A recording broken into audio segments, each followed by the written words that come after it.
This first tape technique, we're going to do a closed basket weave with heel locks and a sub-tailor sling. So we want our patient to pull their toes to their nose, which is also known as dorsiflexion, and this is the natural portion of the foot that we're trying to hold into, so they don't. So they reduce the chance of spraining an ankle or causing any further injury to that ankle if it's already been injured before. So once we have it there, we use Tough Skin, which is just a tape adhesive, and it helps to get that tape stuck to the ankle. So then we apply what's called heel and lace pads, and it's basically a lubricant on a thin piece of foam, and that helps with any rubbing or pressure on these portions of the ankle. So we put that down, and then we're going to ultimately cover it with pre-wrap, and pre-wrap just helps kind of save if the athlete has hair on their skin or the tape from rubbing and pulling. So it just provides a little bit of an extra layer. So we can start wrapping that around. When we're putting the pre-wrap on, it's important that we cover the entire ankle, that we don't have any holes, so we don't cause any blisters for that athlete. So we cover the heel and lace pads just like that. Make sure we're getting all the way around the ankle, down to about midway of the foot there, and then I come back up and finish at the top. So our first two strips with the 1.5-inch white tape are going to be our anchor strips, and they basically they provide a spot for the tape to attach to, because the tape likes to stick to tape instead of the pre-wrap.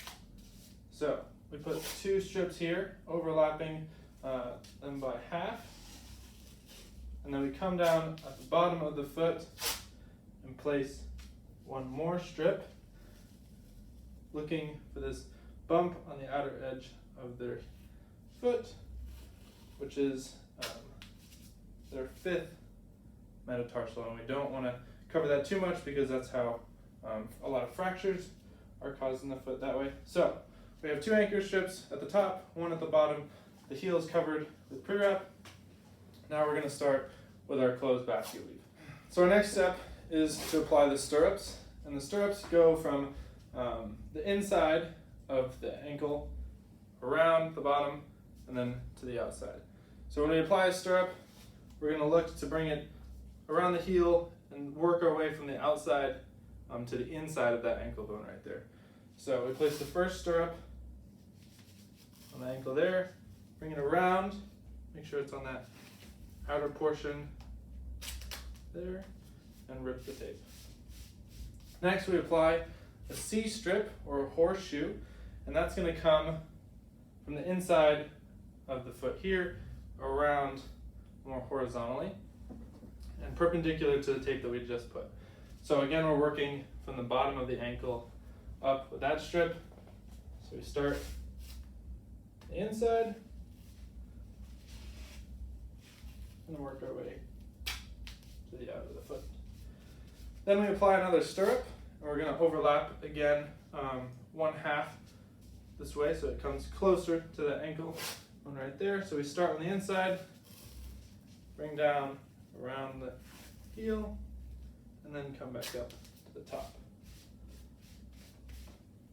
We apply another C-strip. Again, same technique, we're going half the way up, ripping there, and then one more stirrup, going medial again, or closer to the middle of that ankle bone. So there we have the last stirrup, and one more C-strip to follow. Around the outside, touching the top of that ankle bone right there. So once we have the stirrups and the C-strips there, we can just close everything up, and we're going to work from the bottom of the foot up to the top where we started our tape originally. So we can just bring tape around here like this, and then continue to overlap that tape by half each time, just helping to reassure that that tape is closed and is doing its job. So, now we've done the closed basket weave portion, now we're going to add the ankle heel locks. So a heel lock is basically a C that the tape is just wrapping around. So when we start on this outside, we're going to start pulling behind the ankle, wrapping underneath the heel, and then coming back up to the top. So it's pushing that ankle out like that, providing that support. So if we start at the top, we go around, come underneath, and then back up to start. Here's that C following underneath and coming back up there. Once we have one on the outside, we're going to go to the inside. Same technique to stop. Start there, coming around, bottom of the heel, and back up to where we started. Now we do the same thing on the opposite side, just to make sure that we have two heel locks on each side. There's there. And then the last one, come at the front, and up to the top, like that. So now that we've had our heel locks, we take the elastic on, some additional support, a little bit stronger tape, and we get this subtalar sling. So the subtalar sling, we're going to start kind of at, a little bit further out on the foot. We're going to bring the sling around the bottom, the ankle, and then up to the top, like that.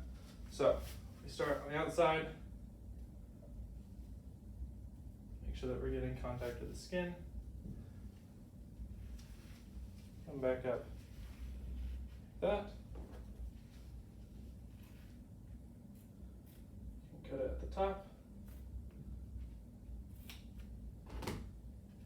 finish laying it down. And then we just do the same thing on the opposite side. So, tape out like this.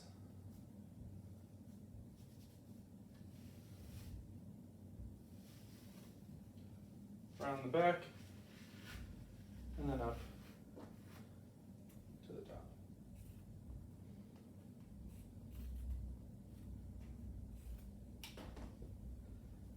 Finish laying it down there. And there's your subtalar sling.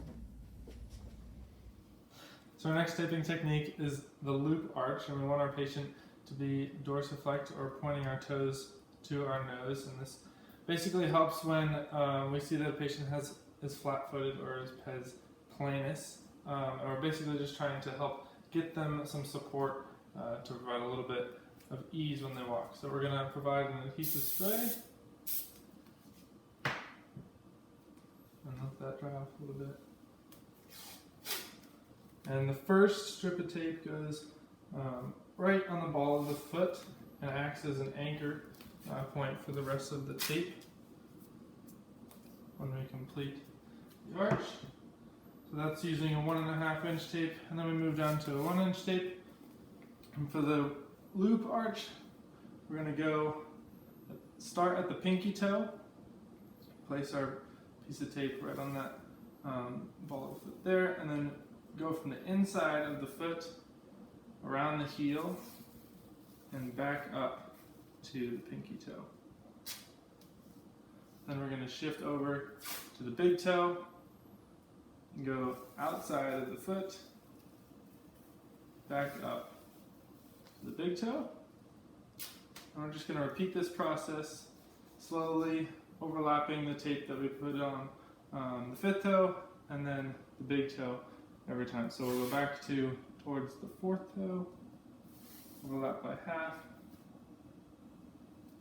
inside of the foot to the outside, and then big toe, overlap by half, oops, there we go, outside, inside, and then one more time. So near the middle, we're going to go inside, outside overlapping by half, and then a little more on big toe, outside to the inside. Now that we've had all of these individual pieces laid out, you can cover it up with another anchor strip just over the top of the one that we had in the beginning. And this just allows the patient to put on a sock without pulling up any of the tape that we have. See if any frays in there, we can cover that up again.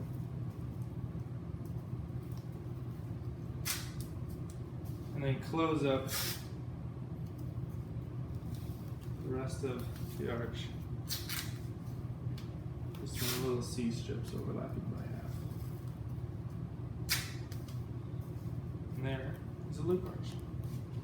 Alrighty, so for this next taping technique, we're going to use a donut pad to cover up a blister. It kind of helps disperse the forces on the foot and then doesn't apply that direct pressure to the blister. So first we take a piece of padding like so and cut, if the blister was right on the second toe there, which is next to the big toe, we kind of measure that out to make sure that we're not covering too much surface area, and then literally cut a donut in the pad.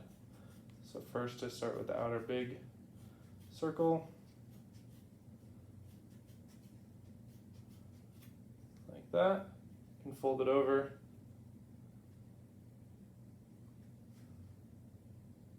provide a little notch in there like so.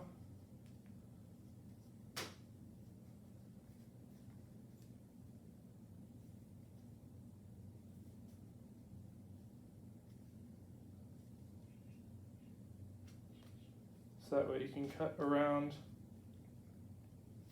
a little inner circle that would be placed right on the blister. So when it's done,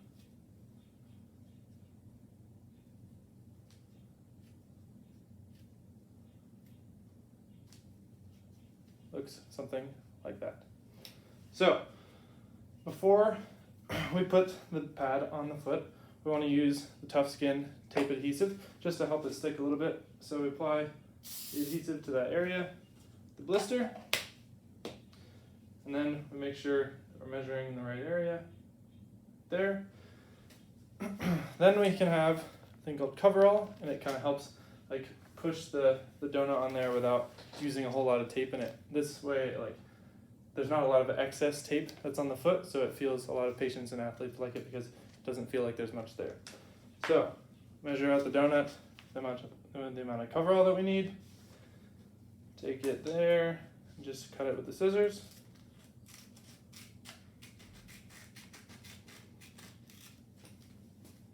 The coverall, it's important to round out the corners too, so that way the tape doesn't flare up when the patient puts on their sock.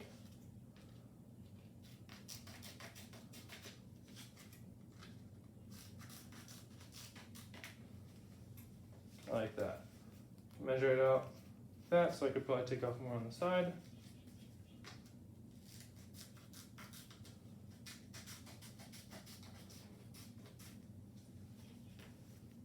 Perfect. So, you can apply the donut right there. In some cases, the pad may not stick right away, so you may have to ask your patient to hold it. But in this case, since we use the Tough Skin, it'll work just fine. Peel the outside off of the coverall.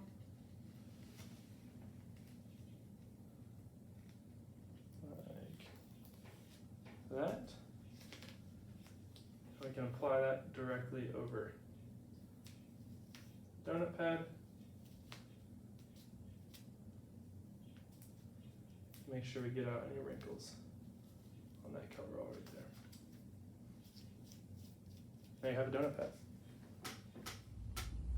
So here we're going to start with the horseshoe compression wrap at the ankle.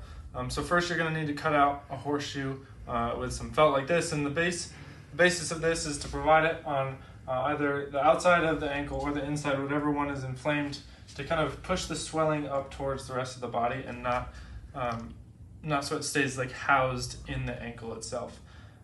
If you don't have pre-made ones, like I said, you'll have to cut it, but we'll just use this pre-made one to start, and then you'll need your elastic bandage to help push that swelling and stabilize this horseshoe in. So the basis the base of the foot is going to have the most tension with the elastic bandage, and then you're going to gradually release a little bit of pressure as you get to the top, again to try to help push that swelling up towards the body. So you can have the patient hold this horseshoe there for me, please.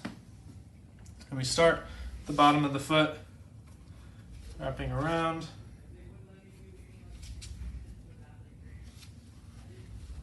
Like this. And then you can put a little dog ear in your bandage, which basically just folds that corner over to helps it stay in place. And then that way, this horseshoe is now grabbed. Thank you.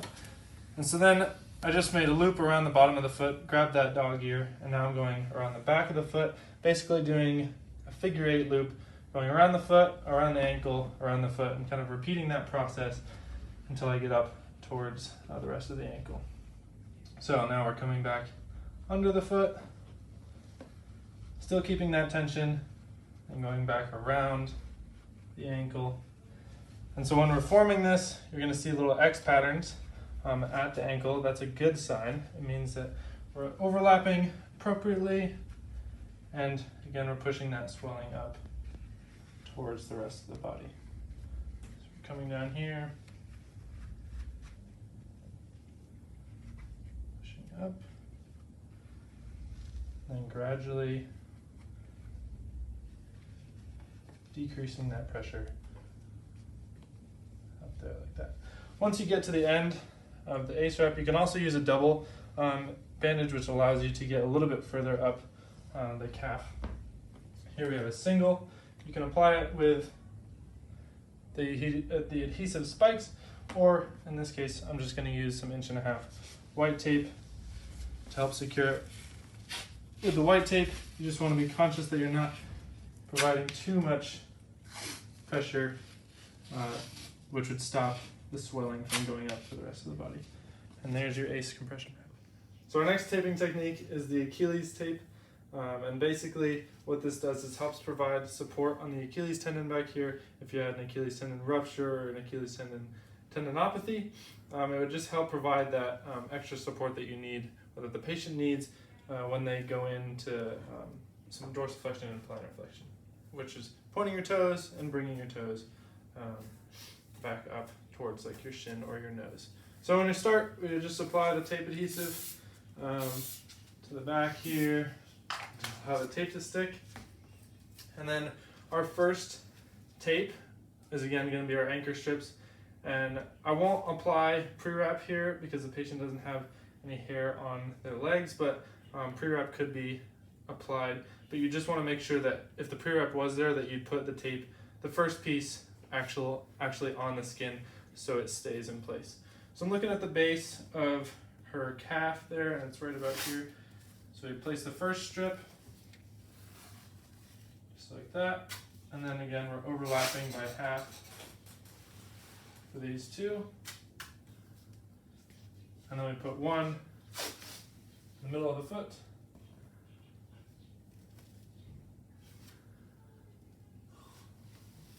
Like that.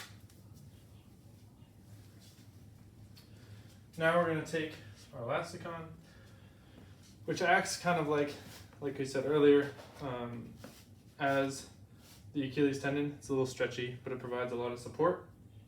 So we're looking to measure the length in between the pieces of tape, and we want to go a little bit higher than where we had the anchor strips, because we're going to end up tearing the piece to help get it to stay on the foot once we get that ready.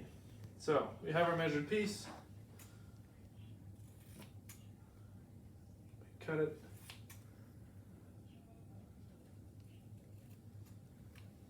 That.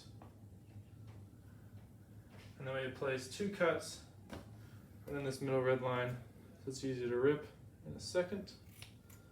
Just like that one there, and then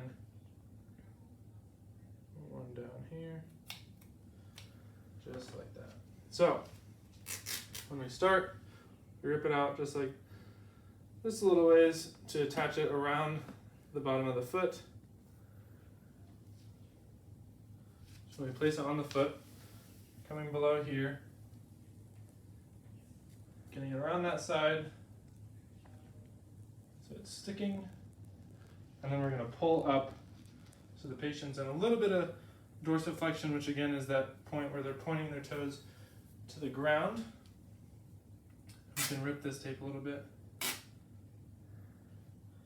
so that you're wrapping it around those anchor strips that we created, made it the first part, and then you have one strip there. So we're just going to repeat the same process with 2 more pieces of elasticon, measuring out a little bit greater than our anchor strips,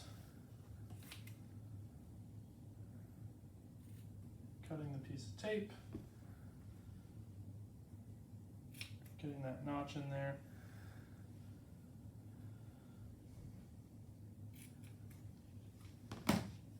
And then ripping again to provide that first point on the ankle or the bottom of the foot. So this portion can start out similar to the last one. The ears kind of wrapping around the foot to protect it, like to grip it a little bit. But then once we get to the top, we're pulling a little bit, but we're also not going to go right on top of that last strip. We're going to go just below it to kind of help overlap and not put as much tape in the same area as possible. So there we have strip number 2, and then we'll do one more. In this case, you can put as many strips as you feel necessary to support the Achilles tendon. Common is 2 to 3. So we cut our last piece.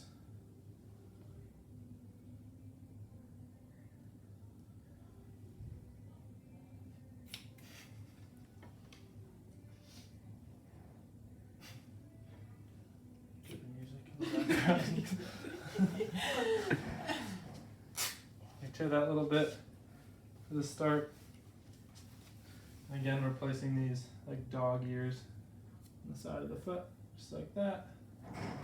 And this time, once again, we're coming to the top, ripping a little bit, and then we're gonna place that tape just underneath that last one that we did.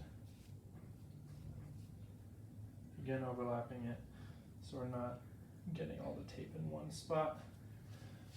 So now that we have this done, we can take the edges here and kind of bend them in a little bit, and this just keeps the tape from irritating the patient.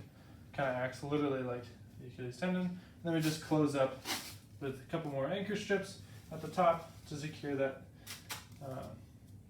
elasticon that we just placed. Just like that. And then one more base of the foot.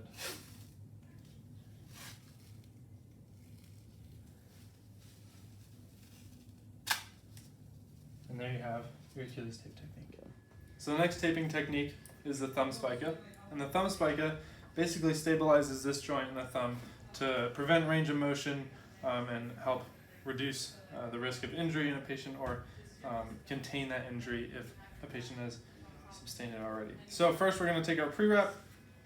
We're just going to wrap it a couple times around the wrist for our anchor strip, since the patient does have hair on his wrist. Take anchor strip there. Do the same, put around the wrist. And then we want the patient, before we put the thumb spica on, to make a C form in the wrist, kind of like you're holding on to a cup. And this gets it in the right position. So then we move to our 1-inch tape. And basically the goal is to isolate that joint, so the tape's going to go right over this joint here.